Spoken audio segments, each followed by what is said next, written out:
ಗೌರವನೀಯ ಕರ್ನಾಟಕ ಅರಣ್ಯ ಹಾಗೂ ಪರಿಸರ ಸಚಿವರಾದ ಶ್ರೀ ಈಶ್ವರ್ ಖಂಡ್ರೆ ಹಾಗೂ ಅರಣ್ಯ ಇಲಾಖೆಯ ಅಧಿಕಾರಿಗಳನ್ನು ಹಾರ್ದಿಕವಾಗಿ ಸ್ವಾಗತಿಸುತ್ತಿದ್ದೇನೆ.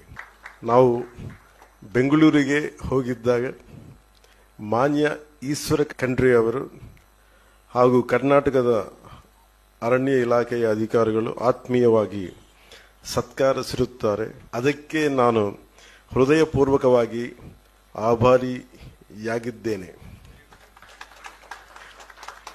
ನಮ್ಮ ಉಭಯ ರಾಜ್ಯಗಳು ಈ ಸಹಕಾರದಿಂದ ಪರಿಸರ ಪರ್ಯಾವರಣ ರಕ್ಷಣೆಯಲ್ಲಿ ವಿಜಯವಂತರಾಗುತ್ತೇನೆ ಎಂದು ಹಾರೈಸುತ್ತಿದ್ದೇನೆ.